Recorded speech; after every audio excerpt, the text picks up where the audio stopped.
Voilà, donc on va petit à petit démarrer. J'attends que les gens arrivent au fur et à mesure. Ravie de faire ce webinaire. J'espère que vous êtes tous bien connectés. Je vois des petits bonjours dans le chat. Bonjour. Bonjour à tout le monde.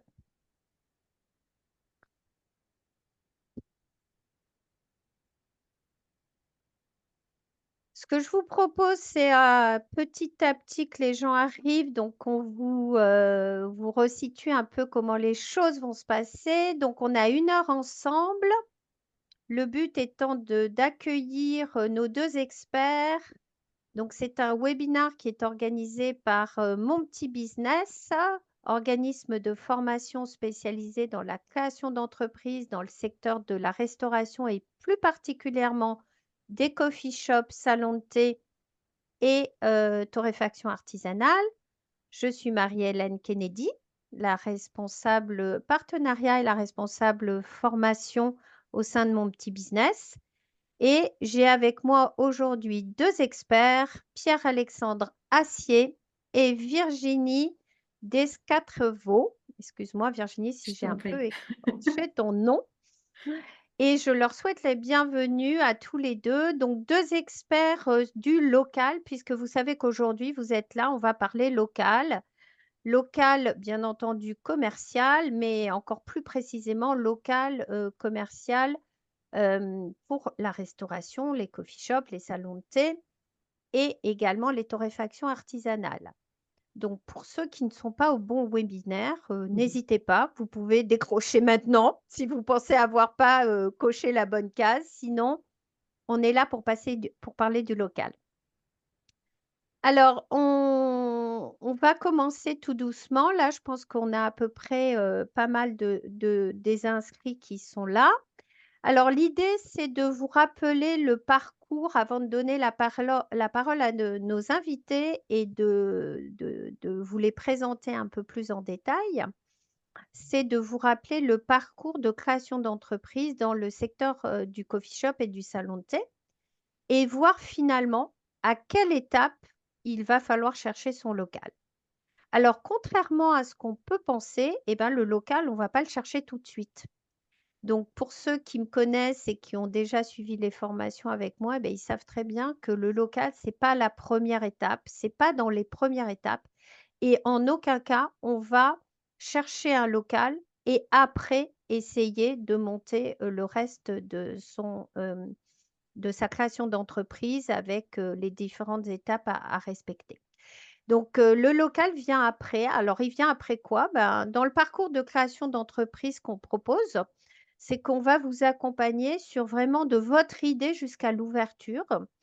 Et de l'idée, bah, alors vous arrivez en vous disant, bah, je veux ouvrir un coffee shop ou je veux ouvrir un, un salon de thé ou une torréfaction artisanale. Et du coup, on va vous accompagner sur d'abord la première étape, ça va être la définition de votre concept. Alors, qu'est-ce que un concept? Eh ben, en fait, on va vous faire travailler sur vraiment quelle est l'idée que vous avez plus précisément qu'une ouverture de coffee shop. Donc, on va passer par une étape qui va vous faire réfléchir à qu'est-ce que vous voulez faire, comment vous voulez le faire, quels sont vos jours d'ouverture, quels sont le positionnement du prix, qu'est-ce que vous voulez vendre, à qui, comment, pourquoi. Donc, tout ça fait partie de la définition du concept. Et vous verrez que quand on écoutera notre spécialiste sur l'aménagement du local, bah, c'est grâce à cette définition précise de votre concept que Virginie pourra vous accompagner sur l'aménagement du local. Donc, première étape après l'idée, c'est le concept.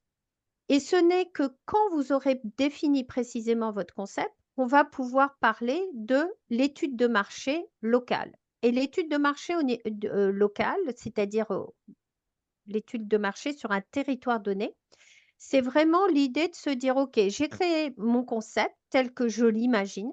Et maintenant, je vais vérifier sur un lieu que j'imagine sur lequel j'imagine pouvoir m'installer. Je vais essayer de voir si mon concept peut aller sur ce territoire. Donc ça va être la deuxième grosse étape pour valider votre projet. Ça va être sur une ville déterminée, alors on va être assez précis, hein.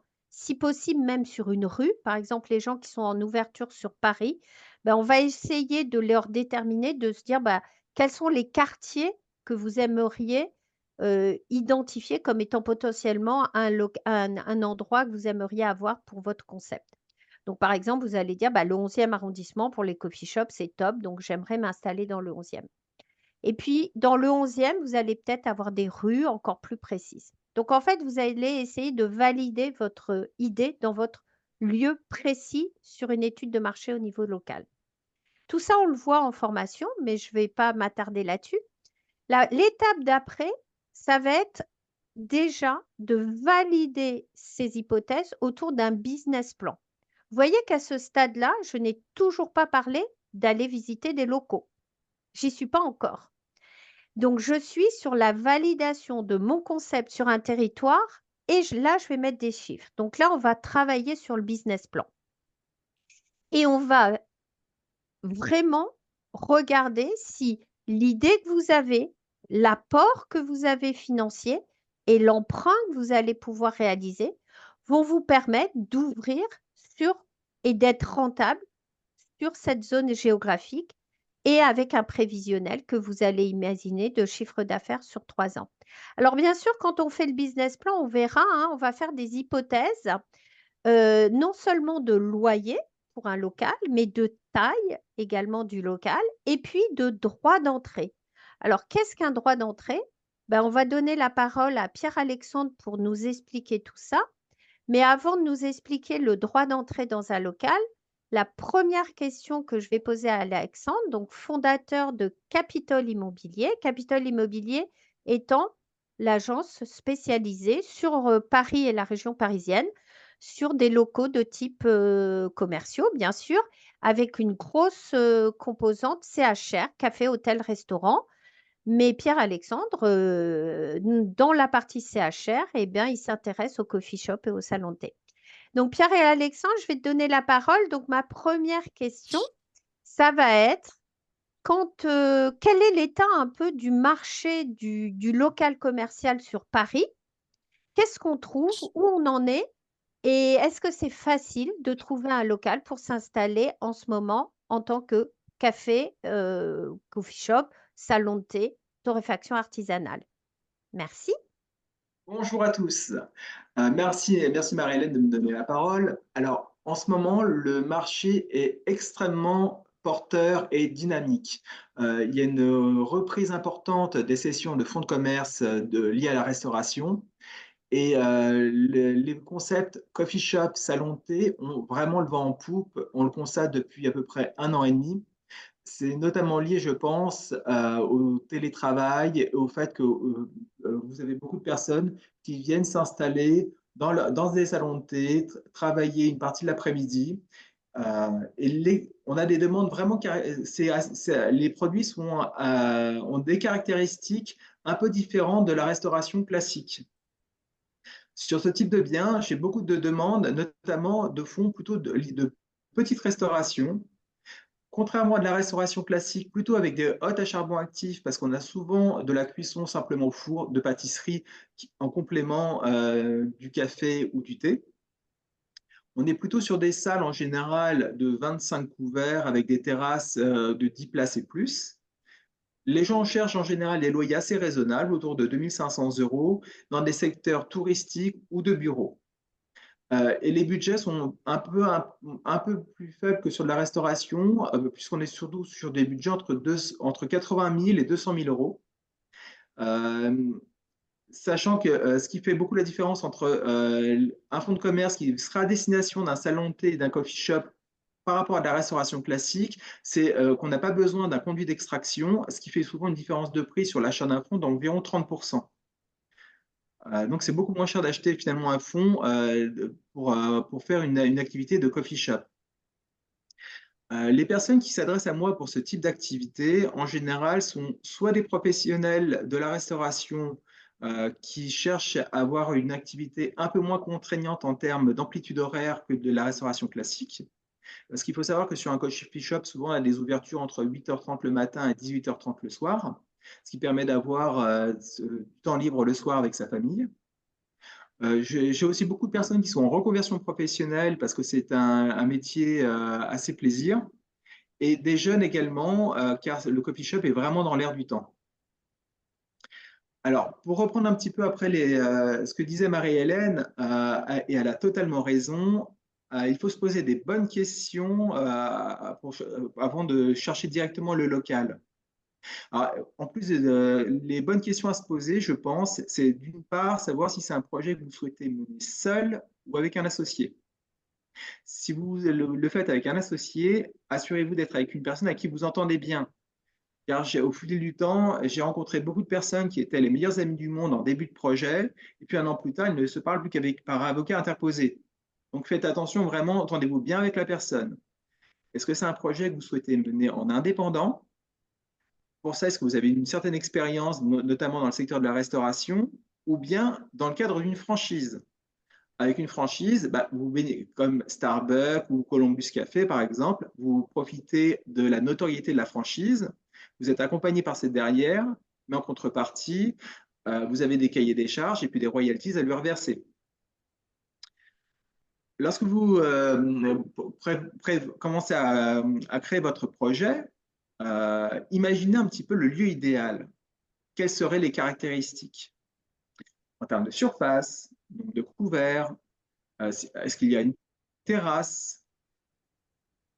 Une fois que vous avez mis un petit peu sur le papier le lieu idéal, interrogez-vous aussi sur le secteur sur lequel vous voulez vous implanter. Le secteur va varier par exemple sur Paris en fonction du type de clientèle. Vous visez plutôt des bureaux, des familles, du tourisme, quel ticket moyen vous souhaitez pratiquer. Par exemple, dans le 8e arrondissement ou le 16e, vous aurez des tickets moyens qui vont être un peu plus importants que dans le 12e arrondissement. Par rapport au secteur, gardez aussi une chose en tête qui est très importante, c'est que le flux de passage se paye. Plus vous voulez un emplacement premium, plus il va vous coûter cher. Donc, faites attention en fonction de votre budget. Si vous avez un petit budget, ne cherchez pas forcément quelque chose d'ultra passant, mais peut-être quelque chose qui a une personnalité propre, qui va attirer du monde, notamment grâce aux réseaux sociaux. J'ai par exemple un salon de thé à vendre actuellement dans une rue un petit peu bis du 18e arrondissement et il fait un carton parce qu'il est très bien noté sur les réseaux sociaux. Euh, il faudra également, évidemment, par rapport à ça, regarder votre budget pour réaliser votre projet, c'est-à-dire il y a l'achat du fonds de commerce, mais également tous les coûts d'entrée et les fonds propres dont vous disposez. Car Alors regardez peut-être, aussi toujours. Pierre-Alexandre, avant de parler de rentrer dans le détail des coûts d'entrée, moi, ce que je voudrais te poser comme question, est-ce que tu peux nous éclaircir tout de suite sur, au-delà, quand on parle d'acheter un fonds de commerce, qu'est-ce que ça veut dire? Et puis surtout, est-ce qu'on a d'autres comme option si c'est pas d'acheter un fonds de commerce? Est-ce que tu peux nous faire un petit point là-dessus avant d'aller plus loin? Totalement. Alors, globalement, vous avez deux possibilités. Soit vous faites une location pure, soit vous achetez un fonds de commerce ou un droit au bail. Alors, la location pure, en fait, simplement, c'est un bailleur qui vous fait un contrat de location directement. Souvent, ce sont des locaux qui sont plutôt bruts de béton, sur lesquels vous allez réaliser beaucoup de travaux à l'intérieur. Mais l'avantage, c'est qu'il n'y a pas de droit d'entrée. En contrepartie, faites attention à un point sur la location pure, c'est que parfois les loyers sont un peu trop importants. Parce que sous prétexte qu'il n'y a pas de reprise à faire, les bailleurs vont un petit peu charger la mule au niveau des loyers. Et gardez toujours à l'esprit que si les loyers sont trop importants, dans quelques années, vous ne pourrez pas revendre le fonds de commerce que vous allez créer. Parce que personne ne rachète un fonds de commerce avec un loyer trop important. Et ça va également bloquer un petit peu la rentabilité de votre affaire. Donc, vous avez l'allocation pure ou donc le rachat du fonds. Le rachat du fonds, alors c'est en fait racheter une activité de restauration déjà existante. Alors, ça peut être par exemple une sandwicherie ou une crêperie que vous allez transformer en coffee shop. mais on reste dans un domaine lié à la restauration. Voilà en gros Alors, et enfin la troisième possibilité, c'est le droit au bail, c'est-à-dire vous avez une boutique, par exemple une boutique de chaussures, et on va négocier avec un bailleur une modification de la destination du bail pour permettre une activité de coffee shop ou salon de thé. Alors le bailleur va notamment s'assurer qu'il n'y aura pas de nuisance pour le voisinage. Et parfois, il va demander ou un petit droit d'entrée ou alors une possible augmentation du loyer si le loyer était très faible par rapport aux conditions de commercialité du quartier. Est-ce alors que ça voilà, répond à là, tes questions, Marie-Hélène? oui, tout à fait. Alors, pour essayer de continuer à éclaircir ces points, parce que c'est vrai que souvent, moi, j'ai des porteurs de projets qui sont instinctivement sur la location pure. En fait, il faut vraiment s'enlever un peu cet a priori, je dirais, sur la location pure, en disant location pure, ça va être moins cher.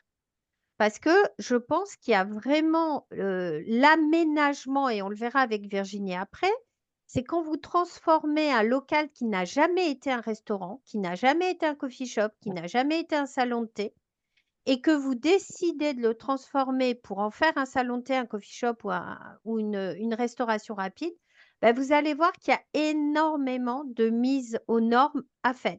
Et ne serait-ce que créer une cuisine, ben, ça va vous coûter beaucoup d'argent. Alors que si vous prenez un fonds de commerce que nous expliquait Pierre-Alexandre sur une petite restauration de type crêperie ou sandwicherie ou saladerie, ben vous allez récupérer finalement une sorte de squelette sur lequel vous allez pouvoir mettre votre pâte, vous allez pouvoir l'aménager à votre goût, vous allez pouvoir vous créer un lieu à vous, mais vous repartez d'un acquis. Et même si vous devez payer ce fonds de commerce 50 000, 60 000, 70 000, 80 000, même 100 000 euros, parfois vous verrez que si vous faites vos calculs, ben, ça vous coûtera moins cher que de repartir sur un local brut de béton où vous aurez tout à faire. Donc ça, c'est une première alerte que je voudrais faire qui est vraiment pour moi super importante. Essayer de casser cet a priori de se dire je vais prendre un local vide parce que ça va me coûter moins cher. La deuxième chose qu'a dit Pierre-Alexandre, qui est très importante, c'est que vous voyez dans le cas intermédiaire du droit au bail, qui est en fait le cas où vous allez reprendre un local qui n'était pas un local de restauration, mais où il y avait un commerçant qui exerçait une activité différente. Ben, et vous allez transformer ce local pour en faire un coffee shop ou un salon de thé. Ben, il faut bien entendre ce qu'a dit Pierre-Alexandre, qui a été à ce moment-là le propriétaire des murs, donc votre bailleur, il va devoir donner son accord. C'est-à-dire qu'il n'y a pas une transmission automatique d'un commerçant à un autre comme dans un fonds de commerce, mais il va y avoir vraiment un changement que le bailleur va devoir approuver. Et donc, bien souvent, dans ce cas-là, ben, le bailleur, qu'est-ce qu'il fait? Il demande une augmentation de loyer. Donc, c'est assez fréquent que dans le droit au bail, vous allez vous retrouver en conflit, en tous les cas dans une négociation un peu compliquée, où d'un côté, vous aurez le commerçant qui va céder, lui, son bail, son droit au bail, donc le droit de rentrer dans les locaux. Et puis, vous allez avoir en face de vous le propriétaire qui va dire, ah, attendez, moi, il y avait un fleuriste, bah, moi, je ne donne pas mon accord à un coffee shop, ou si je le donne, ça va être moyennant une augmentation de loyer. Donc ça, je pense que c'est un point très important à comprendre parce que là aussi, instinctivement, souvent, les porteurs de projets se disent, bah, tiens, j'ai un petit droit au bail là sur un fonds de commerce, un ancien fleuriste ou un magasin de chaussures ou un magasin de déco, ils me vendent ça 20, 30 000 euros. Donc du coup, je vais prendre ça et je vais tout refaire. Là encore, l'aménagement coûte cher. Donc, n'oubliez pas ça. Essayez vraiment, quand vous voyez un local, de ne pas avoir ce réflexe qui est humain, hein, qu'on a tous finalement quand on n'a jamais fait l'opération, de se dire, j'ai pas droit d'entrée, donc location pure, ça va me coûter moins cher. Alors, sur la recherche, soit vous allez mener votre recherche tout seul, en consultant les annonces du type Le Bon Coin, le PAP, en faisant marcher votre réseau. Ou alors, vous allez pouvoir aussi chercher votre local par l'intermédiaire d'une agence immobilière spécialisée, comme Capitole Immobilier. Alors, l'avantage, si vous cherchez tout seul votre local, c'est que vous allez économiser les frais d'agence. Les honoraires d'agence, en général, sont autour de 10% du prix sur des affaires entre 80 et 200 000 euros. L'avantage d'une agence immobilière, il est multiple. Le premier, c'est le choix. C'est le choix, pourquoi? Parce que les annonces que vous allez pouvoir trouver en direct du propriétaire, ça représente vraiment que le haut de l'iceberg de l'ensemble de l'offre qui est disponible sur le marché. Par exemple, une agence comme Capital a plus de 600 fonds de commerce à vendre. Donc, et la grande majorité, ce ne sont pas des biens qui sont en direct du propriétaire. Vous allez aussi gagner du temps. Parce que plutôt que de consulter chaque annonce, passer du temps, l'agent immobilier va vous recevoir et vous proposer une sélection de biens qui vont correspondre exactement à votre projet et à ses caractéristiques. Donc, la première étape, l'agence immobilière, l'agent immobilier va vous recevoir, écouter votre projet, vous donner des conseils qui seront tirés de son expérience et de ce qu'il a vu fait précédemment avec d'autres personnes qu'il a installées, vous proposer une sélection de biens. S'il y a un ou plusieurs biens qui vous intéressent, on va organiser des visites sur ces biens. Et si à l'issue de la visite, vous êtes toujours intéressé, nous allons vous transmettre le bail commercial, les comptes annuels, les quittances de loyer, éventuellement les contrats à reprendre, et ensuite se poser tranquillement avec vous et étudier tous ces documents, voir s'il y a éventuellement des coquilles, car il faut savoir que dans les sessions de fonds de commerce, malheureusement, il y a souvent beaucoup de points à regarder, notamment est-ce que la destination du bail n'est pas trop limitée par rapport à votre projet? Est-ce que le loyer est cohérent et n'est pas un peu trop élevé par rapport à la rentabilité que vous souhaitez? Est-ce qu'il n'y a pas des problèmes avec le voisinage? Est-ce que le flux est cohérent par rapport à votre projet? Si tous ces éléments sont cohérents, à ce moment-là, si vous êtes toujours intéressé par le bien, vous allez proposer une offre. Mais avant de faire une Alors, offre, oui, systématiquement, oui, Pierre-Alexandre, je veux t'arrêter là parce que c'est important ce que tu viens de souligner, c'est que tu as indiqué un certain nombre de documents que l'agent immobilier va remettre dans le cadre d'une visite qui intéresse le porteur de projet. Donc, je pense que ça, il faut aussi éclairer peut-être les gens qui nous écoutent. Sachez que ce sont des documents, peut-être vous n'aurez pas instinctivement, si vous ne l'avez jamais fait, l'habitude de les demander, mais il faut savoir que les bilans de votre prédécesseur, le bail, sont vraiment des documents que l'on doit vous fournir quand vous visitez un local et quand vous êtes décidé sur un local comme ça à avoir plus de renseignements. Donc, faut pas hésiter, ce n'est pas quelque chose qui est secret, ça fait partie des documents obligatoires que soit l'agent immobilier, soit l'intermédiaire, quel qu'il soit hein, d'ailleurs, doit vous fournir quand vous êtes sur la reprise d'un fonds de commerce. Ça fait partie intégrante, je dirais, du processus de reprise d'un fonds. Le bail, les bilans passés. Donc, quand on vous donne pas, quand vous demandez ces documents, que vous visitez un local, qui avait un commerçant qui est en place, qui a une cession, une reprise donc d'un fonds de commerce, et que la personne vous dit ah non, je ne peux pas vous transmettre le bail ou je ne peux pas vous transmettre les bilans, ce n'est pas normal. Voilà, sachez tout de suite qu'on est déjà sur une mauvaise voie et que ça ne va pas bien se passer parce que ce sont des documents absolument essentiels pour faire votre offre. Voilà. donc comme je vous le disais, avant de faire une offre, systématiquement, on vous fait un plan de financement. Pourquoi? Parce que vous avez l'achat du fonds de commerce, mais il y a beaucoup plus de coûts qui sont engagés. Les honoraires d'agence, les honoraires de l'avocat, tous les travaux, le matériel, les droits de enregistrement qui sont versés à l'État, le dépôt de garantie, les premiers loyers. Et sur les premiers loyers, il faut penser que si vous faites des travaux, il faut aussi les comptabiliser dans votre plan de financement, parce que c'est de l'argent qui sera immobilisé alors que vous n'aurez pas encore d'activité. Éventuellement, s'il y a une garantie bancaire à première demande de l'État, du bailleur, c'est-à-dire une somme qui est bloquée à la banque, mais qu'il faudra financer avec vos fonds propres, le coût d'un courtier en financement, qui peut être très utile, la garantie BPI, les besoins de trésorerie, enfin, il y a beaucoup d'éléments. Et donc, l'achat du fonds de commerce, c'est une partie du budget global, Il faut tout comptabiliser. Et il faut s'assurer que vous avez de l'autre côté les fonds nécessaires pour pouvoir financer tout ça. Sachant que la banque, elle, ne va financer que 80% du fonds de commerce et des travaux, et tout le reste doit être financé en fonds propres. Donc, ça ne sert à rien de faire une offre d'achat, se battre pour la faire accepter, etc., pour l'agent immobilier, si on n'est pas sûr qu'au niveau des ratios bancaires, on n'est pas d'équerre par rapport à ce que demandent les banques. Donc, systématiquement, on fera un plan de financement. Si tout est bon, on fait une offre, on la propose aux vendeurs.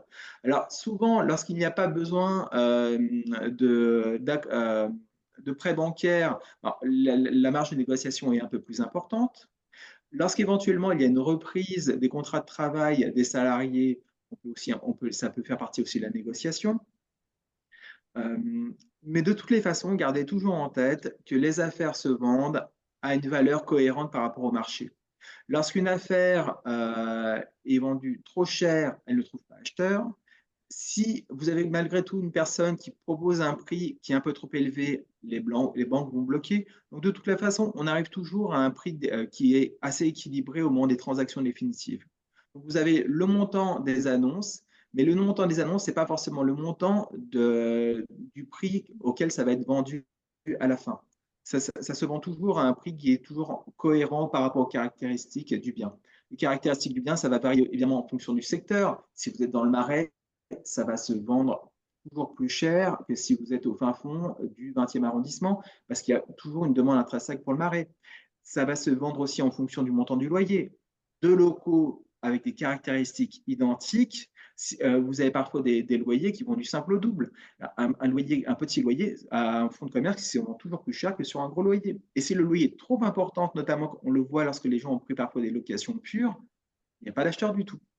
J'ai beaucoup de gens qui viennent me voir parce qu'ils ont pris des locations pures il y a quelques mois et ils n'arrivent pas à s'en sortir. Mais je leur dis, mais votre fonds ne vaut rien, il ne vaut pas le montant de vos travaux. Euh, si donc, Alors ça, c'est une fois, important, Pierre-Alexandre, je pense que tu dis, c'est vraiment avoir un bon ratio entre le loyer et la valeur du fonds de commerce, en tous les cas du prédécesseur. On parle de 10% maximum du loyer que doit représenter par rapport au chiffre d'affaires annuel hors taxe. Dix alors pour cent ça, c'est, maximum. Marie-Hélène, ça c'est vrai idéalement. Après, sur Paris, comme il y a une certaine tension sur les loyers, on arrive parfois à du 12-13%, mais il faut pas, surtout ne pas aller au-delà. Euh, Parce qu'au bout ça m'est déjà arrivé de voir des charges locatives qui représentent 25% du chiffre d'affaires, mais vous remarquez une chose, c'est que les personnes n'arrivent pas à se payer. Ben oui. Donc, vous n'êtes pas là non plus pour travailler pour votre bailleur, vous êtes là quand même pour gagner votre vie, c'est l'élément principal. Donc voilà, surtout à Paris avec la tension, surtout dans des quartiers très demandés comme le 8e arrondissement ou le 6e, on a parfois des loyers qui sont un petit peu autour de oui, 12-13%, mais il faut surtout ne pas aller au-delà. Mm. Donc si Alors, vous, oui, juste, je précise parce que 12-13%, c'est beaucoup. Quand moi je fais les business plans, je peux te dire qu'après, il reste plus grand-chose pour tout le reste, hein.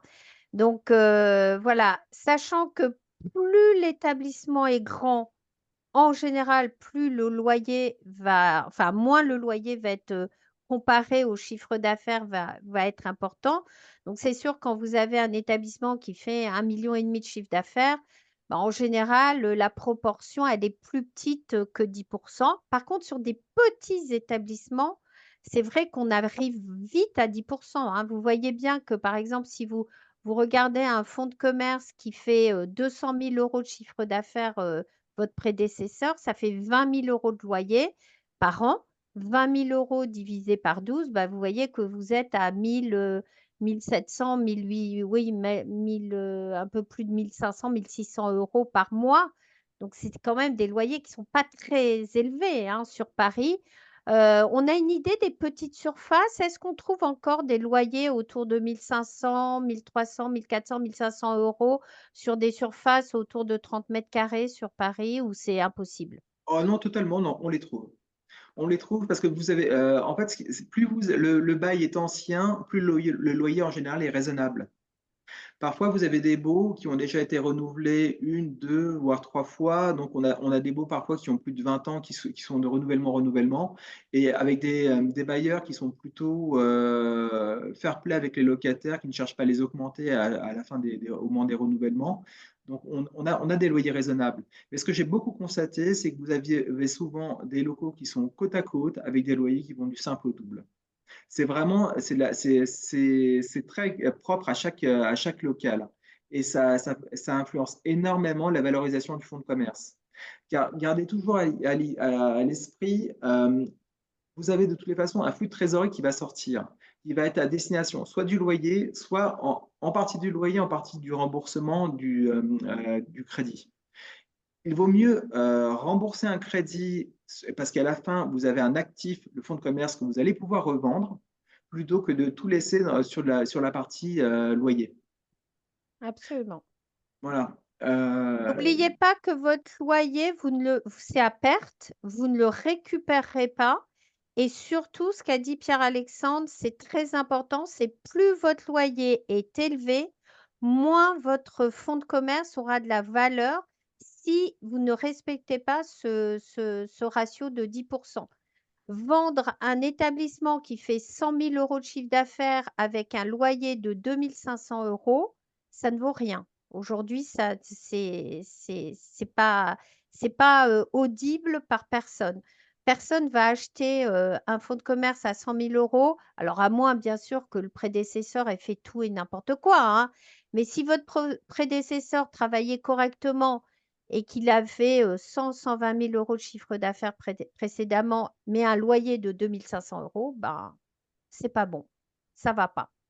Donc, essayez plutôt de viser des fonds de commerce où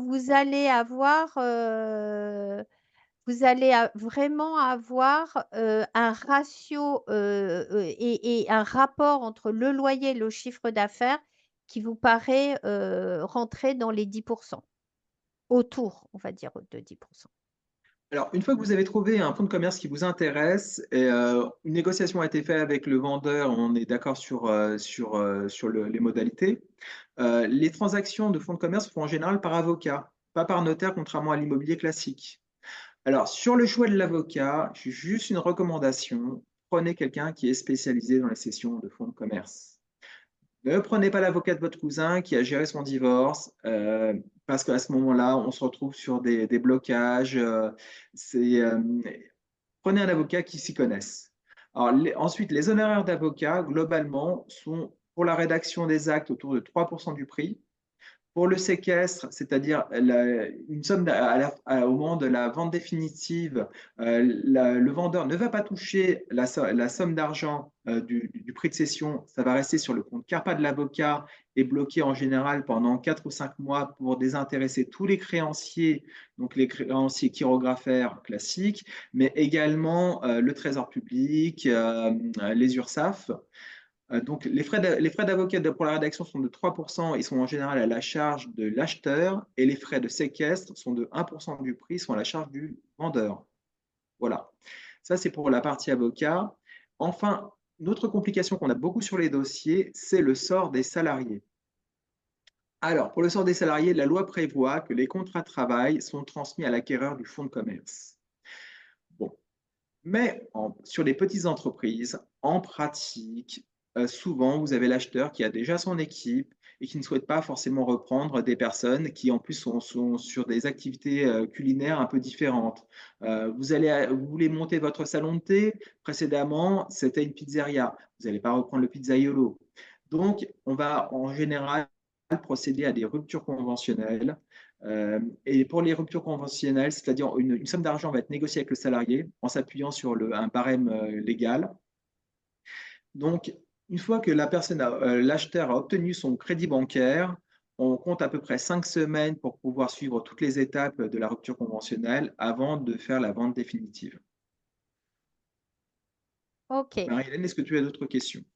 Non, parce qu'on va essayer d'avancer avec Virginie pour laisser quelques questions peut-être plus précises en fin de webinaire. En tous les cas, merci Pierre-Alexandre pour ces informations très précises et très pratico-pratiques.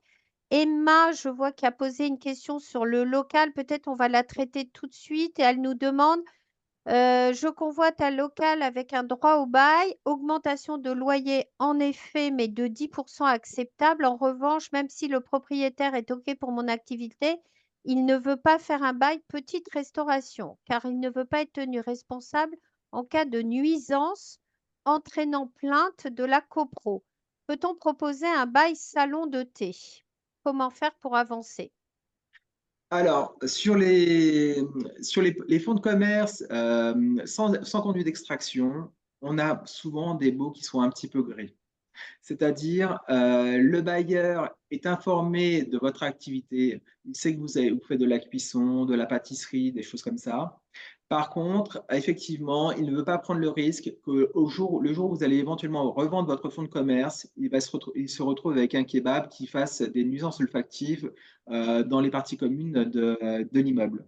Donc, il va mettre un bail qui sera un peu restrictif, du type petite restauration, ne nécessitant pas de conduite d'extraction, petite restauration sans cuisson, etc. Tout en sachant que Et là, parfois, il veut même pas ça, hein, Pierre-Alexandre. Il ne veut même pas faire petite restauration. Donc, la personne nous demande si on peut mettre salon de thé. bah, on peut Donc, mettre salon de thé, mais attention, et vous ne pourrez revendre votre fonds de commerce qu'un salon de thé. Ça, voilà, c'est le risque. C'est-à-dire, ce sera restrictif. voilà. Plus votre bail est large, plus au moment de la revente, ce sera facile. Et si un jour vous voulez le vendre à une autre activité que du salon de thé, ça donne la main au bailleur pour éventuellement augmenter le loyer, parce qu'il aura, on rentrera dans le cadre de la déspécialisation du bail commercial et il n'y a plus de plafonnement. Merci beaucoup. Et voilà, on va t'arrêter là parce que ce sujet est tellement important. En tous les cas, je vous invite, ce qu'il faut retenir sur tout ce qui est le local, premièrement, toujours aller dans l'ordre chronologique. On ne cherche pas un local pour après définir son concept. On passe par la définition du concept pour après chercher un local qui va correspondre à son concept. C'est exactement ce que vous a dit Pierre-Alexandre. Imaginez si vous voulez du surplace, si vous voulez de la emporter, combien de places assises à l'intérieur, est-ce que vous avez besoin d'extraction, est-ce que vous allez avoir besoin d'une terrasse, est-ce que vous allez faire de la livraison. Donc déjà, essayez d'imaginer. Ne partez pas du local pour créer votre concept. Si vous partez du local pour créer votre concept, vous risquez de dénaturer et de finalement de faire quelque chose qui n'a aucun rapport avec ce que vous vouliez au début. Donc, je dis toujours aux gens, passez d'abord par votre rêve. Qu'est-ce que c'est votre rêve? Qu'est-ce que c'est votre concept? C'est quoi ce que vous cherchez à faire avant de vous dire, on verra pour le local. Donc, passez dans le bon ordre. Du coup, je vais laisser la parole, mais reste avec nous, s'il te plaît, Pierre-Alexandre, jusqu'à la fin, parce qu'on aura, je suis sûre, encore quelques questions à te poser. Je vais donner la place à Virginie. Donc, en fait, quand vous avez défini votre concept, que vous êtes allé voir l'agent immobilier, il vous a présenté un local qui correspondait à votre concept et que vous avez fait une offre et que qu'elle a été acceptée, là, vous dites, yes, super, j'y suis, j'ai mon local. Qu'est-ce que je vais faire maintenant? Alors, à ce stade-là, vous devez, je dis bien vous devez, avoir pris contact auparavant avec un architecte d'intérieur. Alors, j'exagère un petit peu quand... Non, alors pas un architecte d'intérieur, un architecte, parce que je vous donne mon opinion là-dessus. Après, chacun est libre de faire ce qu'il veut. Quand vous avez un local que vous aimez, qui va être seulement avec des choses cosmétiques dessus, c'est-à-dire vous allez changer la couleur des murs, vous allez peut-être changer les sols, vous allez mettre de la déco, etc. Sans aucun doute, c'est sans doute possible de faire ça tout seul.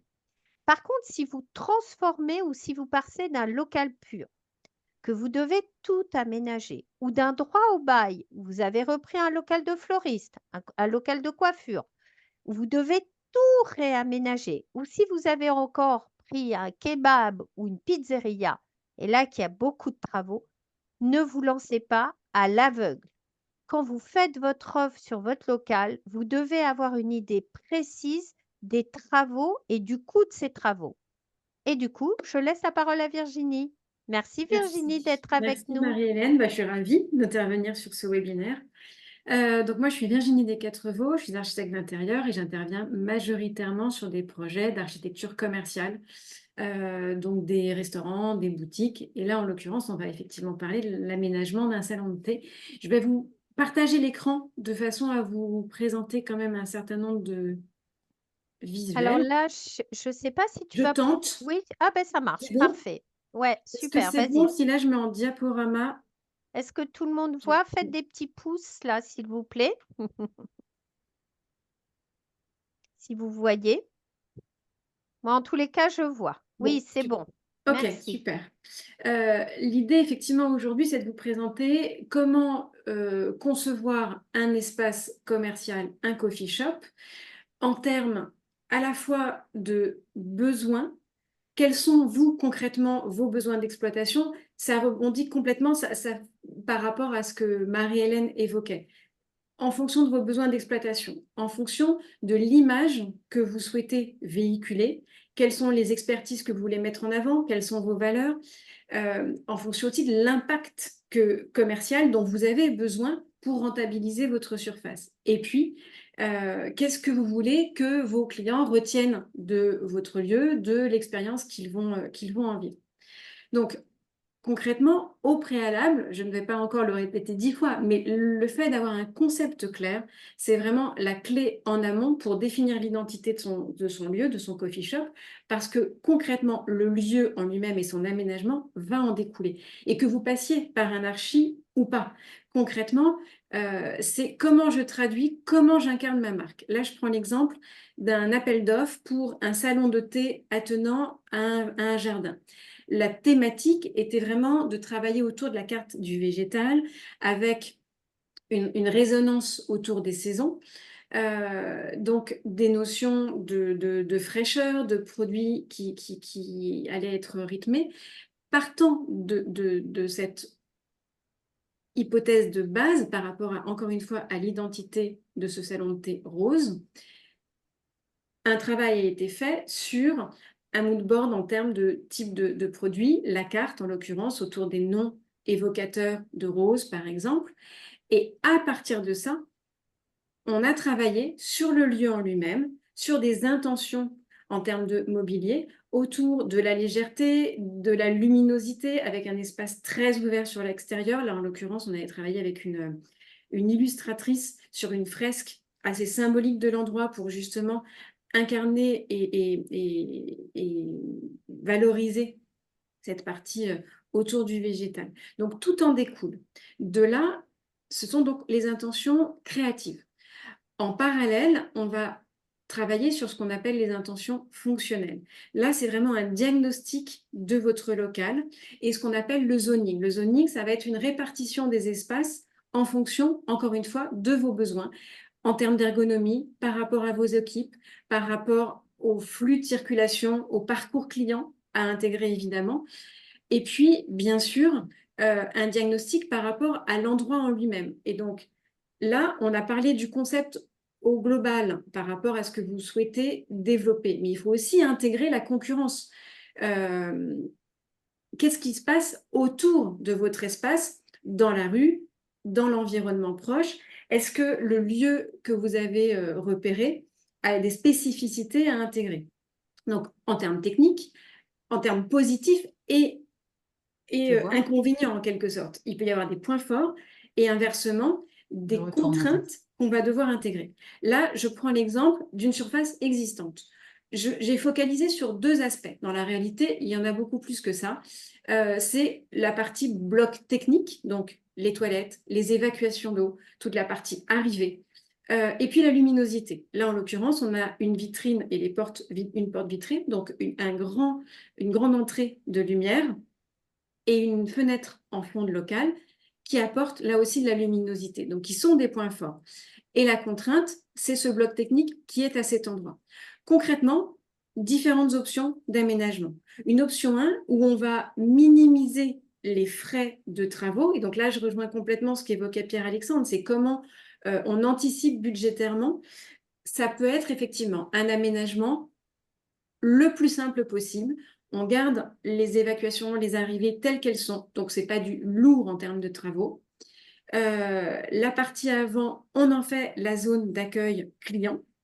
Et on se greffe à cette partie commerciale avec au centre le comptoir, la machine à café, le moulin par exemple. On a à droite ce que j'ai appelé le retail, donc une petite offre de vente de produits dérivés autour du café.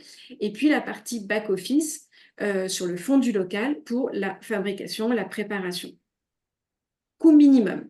Mais ce qu'on voit indiqué en vert, c'est que l'accueil client et le côté commercial, il est un peu relégué au fond. Donc concrètement, je suis un client lambda, je passe devant, je ne sais pas forcément ce que je vais pouvoir trouver dans ce coffee shop. Autre option, là pour le coup, on casse tout, on ouvre complètement pour avoir une vraie percée visuelle. Quand on arrive, on a une luminosité complète, un espace très ouvert et automatiquement, tous les pôles d'attraction, si je puis dire, d'un coffee shop, la machine à café, la partie vente de produits dérivés, une vitrine cookies, le cas échéant, sont super bien visibles dès que je passe devant et dès que je rentre. L'inconvénient, la limite de ça, c'est que ça suppose techniquement un réaménagement du lieu où on déplace complètement le bloc. Mais en l'occurrence, par exemple, sur ce projet, on a opté encore pour une troisième option. Mais cette étape-là, préalable de zoning, de qu'est-ce que je veux mettre où et quelles sont mes priorités, c'est incontournable parce que c'est ce qui va vous permettre de clarifier les idées. Et là, on parle vraiment de grande masse, grande zone. Dans le process architecture, si vous passez par un architecte, c'est effectivement ce qu'on appelle l'esquisse. Et puis ensuite, on a l'avant-projet sommaire où là, on va commencer à placer effectivement où est ma plonge, où est ma machine à café et ainsi de suite. La démarche architecturale est une démarche en entonnoir. Donc, on va vraiment progressivement, pour au fur et à mesure, affiner ensuite par rapport aux caractéristiques de l'équipement et ainsi de suite pour intégrer tous les éléments.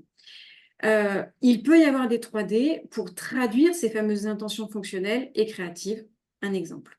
On rentre dans l'avant-projet détaillé. Là, ce sont tous les plans techniques avec toutes les précisions des emplacements, des caractéristiques, des voies de circulation.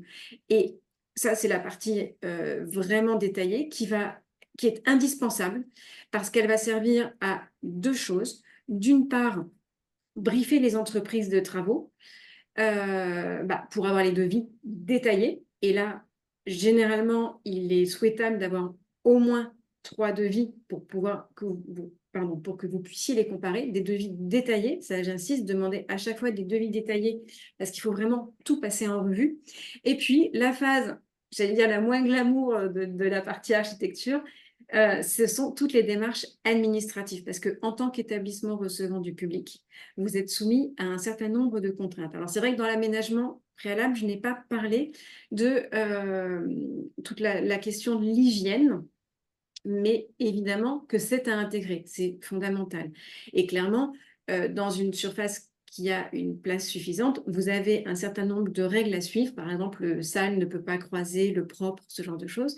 Après, si vous souhaitez y déroger parce que trop petit, c'était l'exemple que je présentais, il y a tout un tas de protocoles à établir pour prouver quand vous avez des contrôles d'hygiène que vous respectez les normes. En tout cas, au niveau de l'administration et en l'occurrence de l'urbanisme par rapport à l'endroit où vous allez vous implanter, vous devez présenter un dossier. Donc, il y a ce qu'on appelle l'AT, l'autorisation de travaux, dès lors que vous souhaitez réaménager le local. Donc, évidemment, si c'est juste un coup de peinture, c'est inutile. En revanche, dès qu'il y a de nouveaux aménagements, dès qu'il y a une modification de l'agencement intérieur, vous êtes tenu de le faire. Et donc là, vous avez ce qu'on appelle les pièces graphiques, exemple que l'on voit à l'écran, les pièces écrites qui sont des documents CERFA à remplir. Les pièces graphiques vont être, je schématise, mais en gros, il y a 2 registres. La partie incendie, sécurité, évacuation, pour montrer que votre établissement répond aux normes de sécurité. Et puis, la partie personnes à mobilité réduite, PMR, là aussi, c'est de l'accessibilité. Là, on voit entrer 2 UP, ce sont les unités de passage. Et Très évidemment, important ça, Virginie, c'est parce que fondamental. Voilà, on oublie souvent, enfin les porteurs de projets qu'on voit parfois, en particulier ceux qui ont déjà un local, quand on leur dit, mais est-ce que votre local est aux normes et entre autres aux normes sécurité incendie PMR, parfois les gens ne le savent même pas. Donc vraiment, retenez que, encore une fois, avant de choisir un local, avant de vous faire une offre, avant de signer un bail ou une reprise, posez-vous la question, est-ce que mon local est aux normes sécurité incendie? Est-ce qu'il est aux normes PMR, donc c'est-à-dire personnes à mobilité réduite, handicap? Ce sont des normes qui sont assez récentes, ça date de 2018, donc il se peut que vous ayez des fonds de commerce qui ne soient pas aux normes, mais qui n'ont jamais été mis aux normes parce qu'ils n'ont jamais été vendus. Et donc le vendeur, en fait, il n'a pas fait la mise aux normes et puis il s'est dit, on verra bien, si j'ai un contrôle, je mettrai aux normes, si j'ai pas de contrôle, voilà. Il n'a pas eu de contrôle, il met en vente, c'est vous qui êtes acheteur, c'est à vous, c'est de votre responsabilité de vous assurer que le local est aux normes. J'insiste bien parce que s'il n'est pas aux normes et que vous le reprenez, il vous incombera donc financièrement de le mettre aux normes. Ce n'est pas comme si vous pourriez vous retourner vers le vendeur du fonds de commerce en disant, au fait, vous m'avez pas dit qu'il était aux normes. Vous êtes entre professionnels, vous prenez un local dans l'état dans lequel il est. Je te Et laisse. juste, si par contre il y a une mise aux normes sur la partie extérieure du local, style accès justement aux personnes à mobilité réduite avec une rampe à installer ou un petit dénivelé, là c'est au propriétaire qu'il incombe De le de, de, faire. de le Quand le faire. local est vide. Quand Oui, le local absolument. est vide. Ouais. Mais si le Et, local, si c'est une reprise de fonds, le propriétaire n'intervient pas. et le détail des contraintes, en quelque sorte, va dépendre de votre catégorie. Et donc, un local ERP, établissement recevant du public, est classé en fait en fonction de l'activité, donc quel type de commerce c'est, et la capacité, le nombre de personnes qui va être accueillies. Donc, pour un petit espace, salon de thé, on sera plutôt N5. En revanche, dès que vous allez avoir de la vente de produits en plus, je ne parle pas de la vente à emporter du café, je parle de la théière ou la machine à café. Là, on passe dans une notion de boutique, on est M Magasin. comme magasin, merci. Et donc, il faut déclarer les deux. Et à chaque fois, les seuils de tolérance, enfin de tolérance, de contraintes varient en fonction. Typiquement, si vous avez un salon de thé que vous souhaitez y adjoindre, par exemple, un espace un petit peu lecture avec des livres, toute cette partie très inflammable des livres va vous contraindre à isoler et protéger d'autant mieux votre local. Ou alors, si vous avez justement une activité de torréfaction artisanale, donc là, on va être sur des machines qui vont beaucoup chauffer, où il va y avoir beaucoup de De contraintes conduit. techniques. Voilà. Tout ça est à intégrer et à détailler pour ces demandes, en plus de celle du changement d'enseigne, c'est-à-dire votre modification de façade, si vous revoyez la couleur extérieure, par exemple, mais aussi l'enseigne, puisqu'évidemment, vous allez avoir le nom de votre commerce à indiquer. Ça, il faut le déclarer en principe avant de lancer les travaux. Ensuite, vous affichez l'accord de l'urbanisme. On a ce qu'on appelle le recours des tiers, c'est-à-dire si des voisins le contestent pour X ou Y raison. Et puis, une déclaration d'achèvement et de conformité des travaux à établir à la fin des travaux. Dans tous les cas, l'idée, c'est que vous consultiez le service urbanisme de votre ville, ou en l'occurrence la préfecture de police Paris, pour avoir tout le détail de ces informations. Vous avez une charte des commerces aussi, spécifique à chaque ville, spécifique à chaque arrondissement éventuellement, pour savoir ce que vous avez le droit de faire en façade. Dans certains cas, des couleurs interdites, des luminosités interdites, ce genre de choses. Et Virginie, il là, reste 5 minutes. ok, en compact, là, vous avez travaillé sur ce que vous vouliez, vos contraintes, vos objectifs, comment vous souhaitiez mettre tout ça en musique. Un impératif, c'est quand même que vous mettiez aussi à la place du client et de voir par rapport à ce qu'il entend, par rapport à ce qu'il ressent. Et pas seulement pour vous, votre praticité d'usage au quotidien, même si évidemment c'est incontournable, et pas non plus seulement pour avoir du design pour du design. Je vais passer très vite dans ce cas ici. Là, c'était une illustration d'un cas de restaurant d'hôtel, en l'occurrence, avec un accès ouvert au public en tant que tel, qui avait une cuisine ouverte et où en gros on cumulait toutes les limites en termes de bruit, en termes de courant d'air, en termes de chaleur trop forte à un endroit alors qu'on est en courant d'air par ailleurs, en termes de concept qui n'avait pas du tout été pensé au global. Alors certes, l'hôtel en tant que tel était très design, très sympa, mais derrière, en termes d'expérience usager client, c'était une catastrophe. Donc, en 2 mots, cuisine ouverte. Et point important, c'est effectivement votre devanture. Je l'ai un petit peu évoqué par rapport aux demandes d'autorisation, mais là encore, l'idée, c'est de vous mettre à la place du client. Concrètement, votre impact et votre expérience client, elle commence dès l'extérieur. C'est qu'est-ce que je vais comprendre du commerce et est-ce que j'ai envie d'y aller? Là, j'ai pris 2 exemples sur Pinterest. Donc, ce ne sont pas des projets sur lesquels j'ai travaillé, mais assez révélateur à mon sens. Là, on a cette devanture qui est plutôt élégante, plutôt simple. Bon, sauf que concrètement, on ne sait pas ce qu'ils font. Qu'est-ce qui va me donner envie d'y aller? Alors, oui, j'ai quelques plantes, mais ça pourrait être un resto, ça pourrait être un salon de coiffure, on n'en sait rien précisément. Inversement, Papabou, ok. Bah, je suis loin dans la rue, je vois de loin l'enseigne bandeau qu'on a en partie haute. Je me rapproche, je vais encore voir Papabou, parce que là, clairement, au niveau proche de la vitrine, je ne vois plus l'enseigne du haut. En revanche, j'ai celle du centre. Je sais ce qu'il propose. Et quand je me rapproche encore, j'ai mes horaires d'ouverture.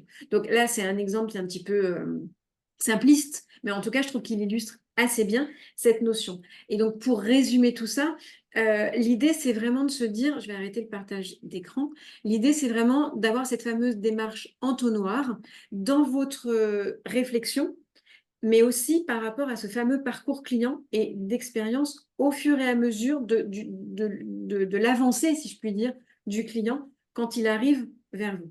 Et dans cette fameuse démarche SaaS, en quelque sorte, l'idée, c'est que vous commenciez par ce fameux zoning, que vous anticipiez au maximum, est-ce que vous voulez de la vente à emporter? Est-ce que vous voulez, enfin, le logo à l'intérieur, comment je vais le mettre? Où?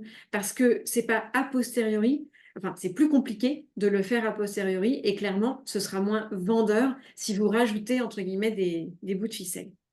Voilà.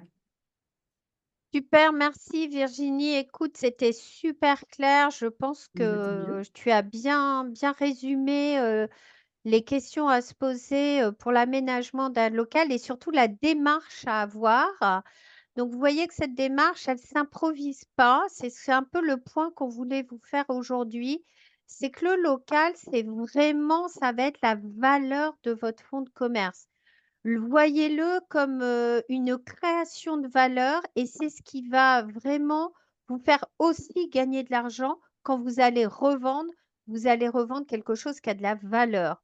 Donc, aussi bien en termes de loyer, droit d'entrée, il y a une réflexion à avoir, on l'a vu avec Pierre-Alexandre, mais aussi avec Virginie. Vous voyez que l'aménagement du local, ça va être quelque chose qu'il va falloir penser à l'origine et éviter de se dire, une fois que j'ai tout fait, ah mince, j'aurais dû mettre ma cuisine là, j'aurais dû rajouter un endroit où j'allais mettre mes sachets de café éventuellement, ou j'aurais bien voulu avoir ma machine visible de l'extérieur parce que ça aurait été très clair.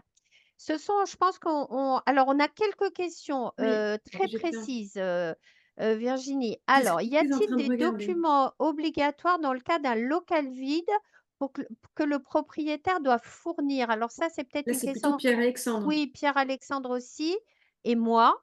Alors, Oui. vas-y, Pierre-Alexandre, est-ce que toi, tu as un début de réponse là-dessus?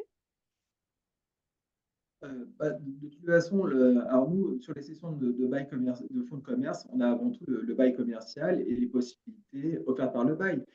Non, Dans le sur le bail, local on regarde vide, le toujours, local vide.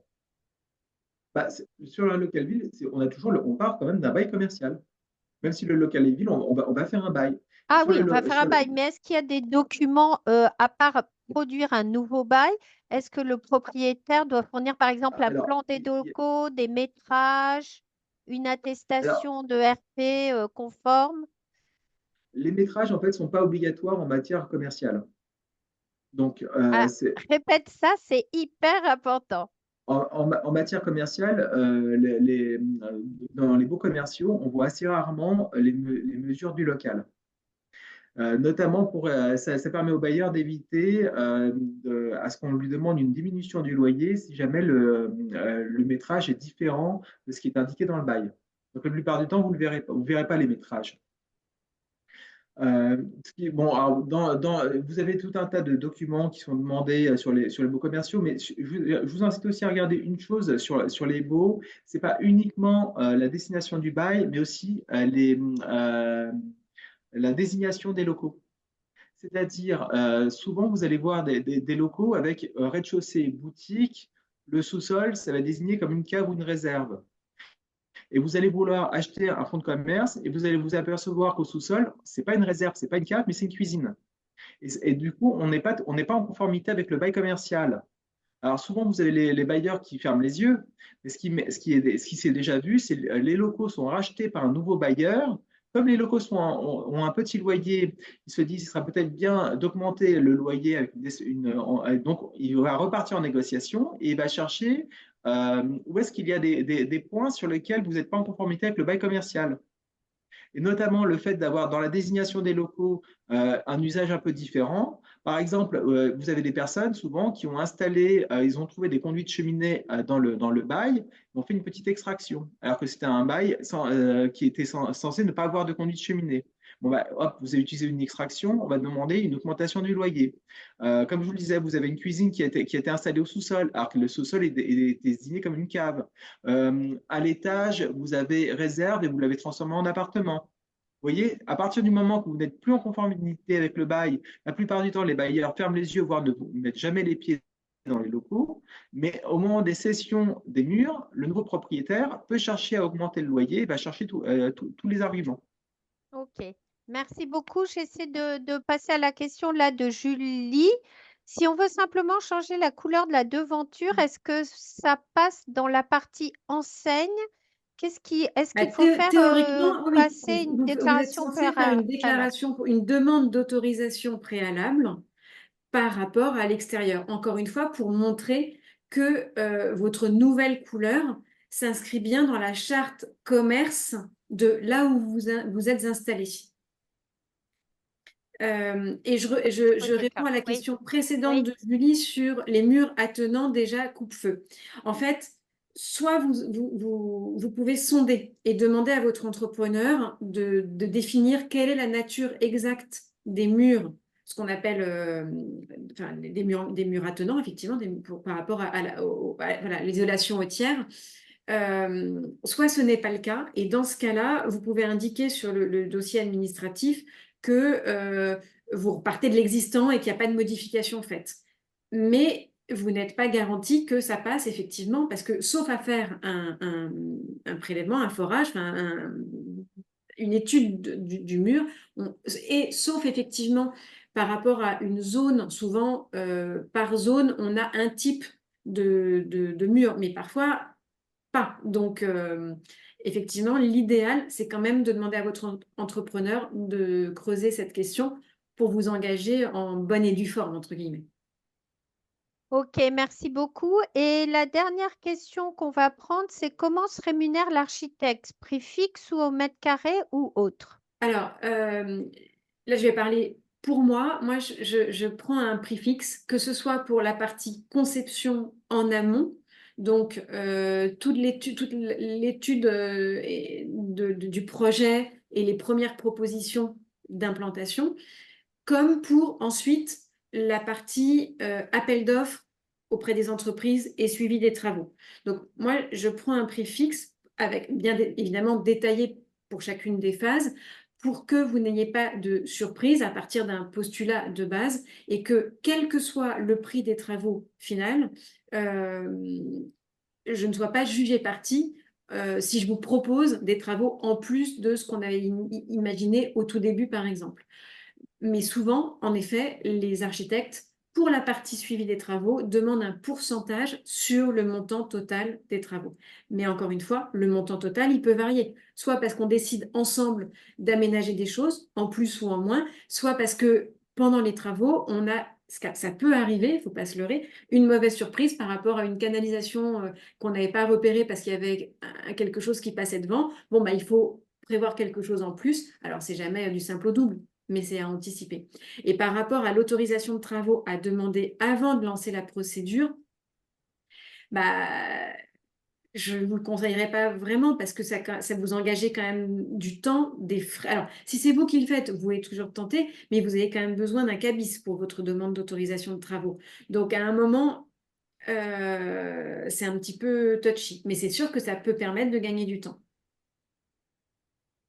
Ben, merci beaucoup pour cette réponse. Alors, on va pas pouvoir continuer les questions, mais le but, c'était vous donner autant que faire se peut des solutions, des points d'attention sur le local, parce que vous voyez, il y a beaucoup de choses à dire. Vraiment, on pourrait passer des heures et des heures. D'ailleurs, en formation, quand on est sur mon petit business, moi, je passe une matinée entière sur le local.